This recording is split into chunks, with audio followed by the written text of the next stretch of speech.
सभी प्यारे भक्तों को राम राम।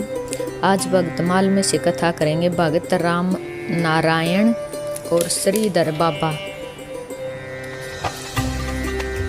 भगत लाला राम नारायण की जन्मभूमि तो पंजाब थी, परंतु वे बहुत समय से आकर बस गए थे मोक्षदायिनी भगवान शंकर के काशीपुरी में।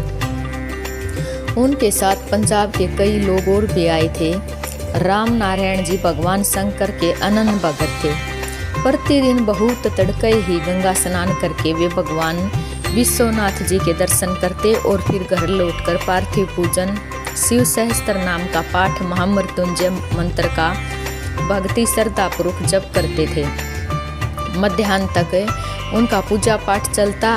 उनकी पत्नी शारदा और पुत्र शंभु शरण भी भगवान शिव जी के बड़े भगत थे। कल्याणकारी नमः शिवाय का अनवरत जप तो परिवार भर का स्वभाव ही बन गया था। आशुतोष भगवान शंकर की कृपा से राम नारायण जी का व्यापार चमका और वे थोड़े ही दिनों में सुख समृद्धि से संपन्न हो गए। धन से अभिमान और स्वार्थ बढ़ा करता है, परंतु शंकर जी की कृपा से यह सर्वथा विपरीत परिणाम हुआ। श्री राम नारायण जी के ज्यों सुख समृद्धि और धन ऐश्वर्य बढ़ा, त्यों ही त्यों उनमें नम्रता, विनय, त्याग की भावना और अन्य देवीय संपत्ति के गुण बढ़ते गए। सत्पुरुषों के पास आए वे न्यायोपार्जित धन का सुकृत और सेवा में ही सदुपयोग हुआ करता है। इस सिद्धांत के अनुसार राम नारायण जी का धन सत्कार्यों में लगने लगा। इससे उनकी कीर्ति भी बढ़ी। पंजाब से उनके साथ आए हुए लोगों में एक लाला दयाली राम थे। वे राम नारायण की उन्नति से मन ही मन जला करते। यद्यपि राम नारायण जी हर तरह से स्वाभाविक ही उनके साथ बड़ी उदारता और प्रीति का व्यवहार करते, फिर भी लाला दयाली राम की दवेश बुद्धि बढ़ती गई। श्री राम नारायण जी को इस बात का कुछ भी पता नहीं था, परंतु दबी आग कब तक रह सकती है। ईंधन और हवा का झोंका पाते ही धधक उठती है। उसी प्रकार मौका पाते ही लाला दयाली राम की दवेश अग्नि भड़क उठी। अब तो वे खुल्लम खुल्ला राम नारायण जी से वैर करने लगे और बाती बाती से उन्होंने सताने, परेशान करने, आने पहुँचाने का प्रयत्न करने लगे।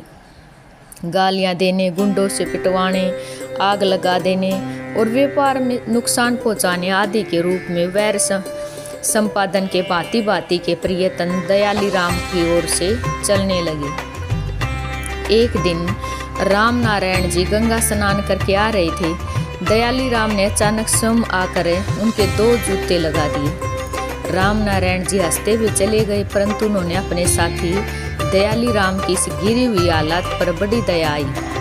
वे उनकी दुख स्थिति के कारण दुखी हो गए। अपने अपमान और जूतों की मार के कारण नहीं, परंतु दयाली राम की मानसिक दुर्भावना के कारण वे चिंतातुर हो गई। उन्होंने सोचा कैसे दयाली राम जी की वृत्ति ठीक हो। उन्होंने मन ही मन उनसे विशेष प्रेम करने का संकल्प किया और संकल्प अनुसार कार्य भी आरंभ कर दिया। यह नियम है कि जब हम किसी के संबंध में अपने मन में द्वेष और वैर के विचार रखते हैं, तब वे हमारे विचार रूपी राक्षस उसकी ओर जाते हैं और उसके मन में भी द्वेष और वैर के विचार उत्पन्न करके उनको फिर अपनी ओर खींचते हैं।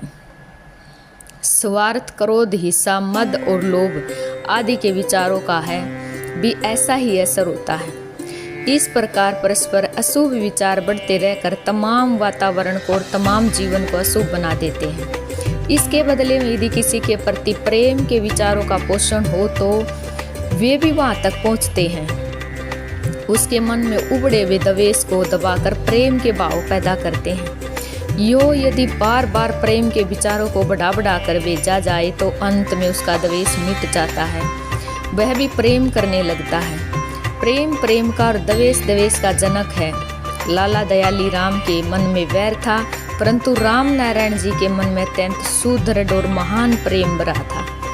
अतएव दयाली राम के द्वेष के विचारों का राम नारायण जी के प्रेम के बढ़े हुए विचारों पर कोई असर नहीं हुआ, बल्कि वे विचार प्रेम के प्रबल विचारों से दबने लगे, उत्तरोत्तर अक्षीण शक्ति होकर लौटने लगे। साथ ही में राम नारायण जी के बड़े हुए निर्मल और प्रबल प्रेम के विचार लगातार वहाँ पहुँचने लगे और उनके हृदय के अशुभ भाव की कर्म से मिटाने लगे। अब लाला दयाली राम को अपने किए पर बीच बीच में पश्चाताप भी होने लगा। इधर लाला राम नारायण जी को धैर्य नहीं हुआ। वे शीघ्र से शीघ्र दयाली राम को शुभ स्वरूप में देखने के लिए आतुर हो गई। अतः उन्होंने एक दिन रात को एकांत में आरत होकर भगवान आशुतोष से करुणा प्रार्थना की। मेरे स्वामिन, मुझे अपने साथी लाला दयाली राम जी के इस पतन का बड़ा ही दुख है। आप अंतर्यामी हैं। यदि मेरे मन में उनके प्रति जरा भी द्वेष रहा हो तो या अभी भी कहीं हो तो मुझे उसका कड़ा दंड दीजिए, परंतु उनके मन में शांति, सौहार्द और प्रेम पैदा कर दीजिए। मेरे नरकाग्नि की पीड़ा भोगने से भी यदि उसका चित्त शुद्ध हो तो मेरे भगवान शीघ्र से शीघ्र इसकी व्यवस्था कीजिए। आपके दिव्य धन, ऐश्वर्य और मान कीर्ति से यदि उनके मन में दुख होता हो तो प्रभु आपकी इन चीज़ों को आप तुरंत वापस ले लीजिए। मुझे तुरंत राह का भिखारी और सर्वथा दीनहीन अपमानित बना दीजिए। ऐसा धन, वैभव और यश सम्मान किस काम का जो किसी भी प्राणी के दुख का कारण हो। फिर भगवान, जहाँ तक मेरे मन का मुझे पता है, मैंने तो कभी स्वामी से धन सम्मान के लिए प्रार्थना भी नहीं की थी। मैं तो स्वामी की दी हुई वस्तुओं को नित्य स्वामी की ही संपत्ति मानकर स्वामी की आज्ञा अनुसार स्वामी की सेवा में ही लगाने का प्रयत्न करता रहा हूँ, परंतु ऐसा करना भी मेरा अभिमान ही है। मैं क्या प्रयत्न करता हूँ, स्वामी ये तो सब कुछ करा रही हैं। इस समय मैं जो कुछ कह रहा हूँ इसमें भी तो दया में स्वामी की ही प्रेरणा है। प्रभु मैं दम्भ करता हूँ। मेरे मन में अवश्य ही कोई दोष बुद्धि, कोई पाप भावना रही होगी। मेरा मन सचमुच ही किसी छिपे हुए अपराध से भरा होगा, तभी तो मेरे कारण मेरे साथी को इतना उद्वेग हो रहा है। मैं ही तो उनके जीवन के अशांति और व्यथा का कारण हूँ। मैं यह भी कह सकता हूँ कि मेरे मन में धन सम्मान की कामना नहीं थी और मैं इतना केवल स्वामी की सेवा में ही सदुपयोग कर रहा हूँ। प्रभु आप पाप मुझे दिख नहीं रहा है, अपना पाप मुझे दिख नहीं रहा है और यह मेरा और भी अपराध है। मेरे ओडरदानी महादेव, मुझ पर आपकी कितनी कृपा है, मैं क्या कहूँ। स्वामी की कृपा और मेरी नालायकी में मानो होड़ लग गई है। अब जैसा स्वामी उचित समझे वैसा ही हो, परंतु मेरा मन बार बार इस दुख से रो रहा है कि कैसे दयाली राम जी की अशांति मिटे। हृदय की सच्ची प्रार्थना निश्चय ही सफल होती है। फिर भगवान शंकर तो आशुतोष ठहरे। प्रार्थना करते करते ही राम नारायण जी समाधिस्थ हो गए। उन्होंने देखा भगवान वृषभवाहन सामने उपस्थित हैं। बड़ी ही उज्ज्वल कपूर धवल कांति, सिर पर पिंगल जटा जूट, गले में वासु की शोभा पा रहे हैं। एक हाथ में त्रिशूल, दूसरे में डमरू, तीसरे में रुद्राक्ष की माला और चौथे हाथ से अभयदान दे रहे हैं।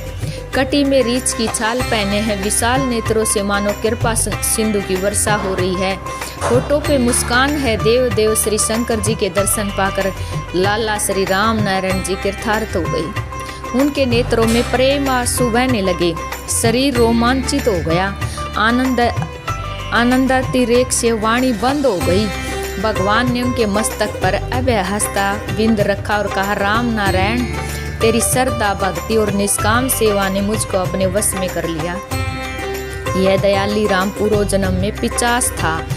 इसके पहले जन्म में वह दक्षिणा पथ में ब्राह्मण था और तू वहीं पर एक व्यापारी था।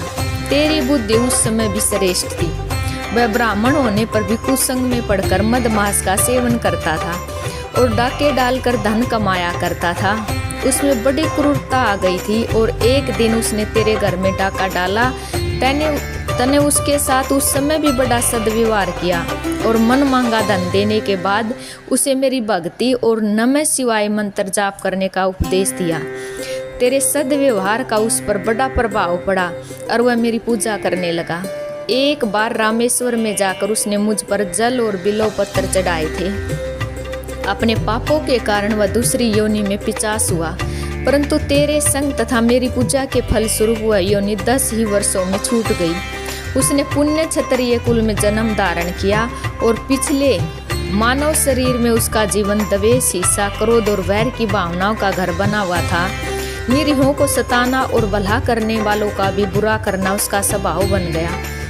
उन्हीं संस्कारों के कारण उसने इस जन्म में भी तुझसे वैर विरोध किया, परंतु तेरा हृदय सर्वथा निर्वैर तथा पवित्र प्रेम से परिपूर्ण होने के कारण उसके वैर ने तुझ पर कोई असर किया ही नहीं, प्रत्युत तेरे प्रेम से उसका हृदय कर्म से पवित्र हो गया है। आज तो तेरी प्रार्थना से वह सर्वथा पवित्र हो गया। तुझे धन्य है जो अपनी सद्भावना से तू असतों का सत बन रहा है। मैं तुझ पर बहुत ही प्रसन्न हूँ। मैं जानता हूँ तेरी धन सम्मान से जरा भी आसक्ति नहीं, इसी से तो उनके द्वारा मेरी आदर्श सेवा हो रही है। आसक्तिमान पुरुषों के धन से मेरी भगवान की सेवा नहीं बन सकती। तो सुख शांति पूर्वक यहाँ का कर्तव्य पूरा करके मेरे दिव्य लोक में जाएगा। निश्चित रहकर मेरा भजन करता रह। भगवान श्री शंकर जी इतना कहकर जो ही अंतर ध्यान हुए तो ही लाला राम नारायण की समाधि टूटी। उन्होंने देखा दयाली राम चरणों में पड़े रो रहे हैं। राम नारायण जी ने उनको भगवान शंकर का कृपा पात्र समझकर उठा लिया। दयाली राम चरण छोड़ना नहीं चाहते थे। बार बार अपनी करतूतों का वर्णन करते हुए कातर कंठ से रो रो कर क्षमा मांग रहे थे। उनको सच्चा पश्चाताप था। भगवान शंकर की कृपा, राम नारायण जी के सद्भाव और सच्चे पश्चाताप की आग ने उनके समस्त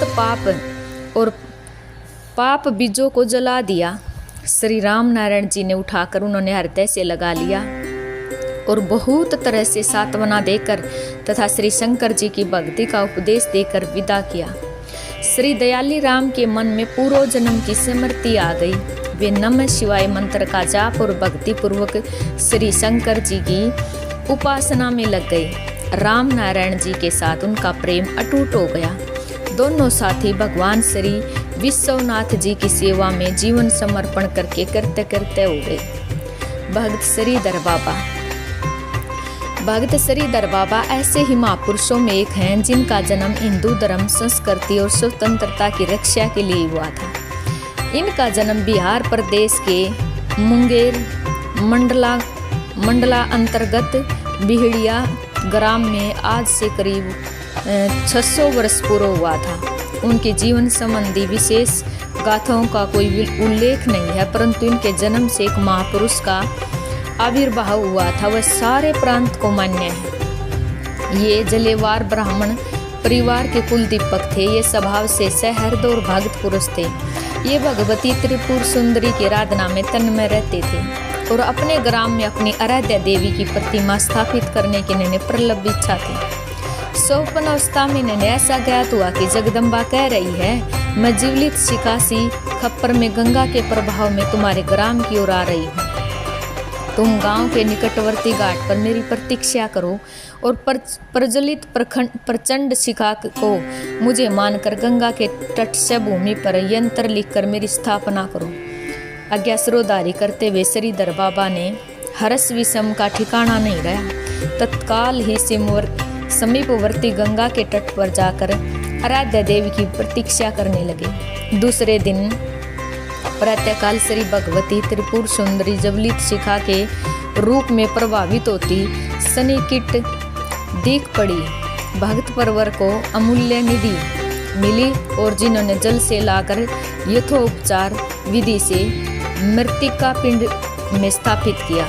आज वे ज्योति स्वरूपा जगत जननी मृत्तिका पिंड में जगदम्बा का नाम सार्थक कर रही है।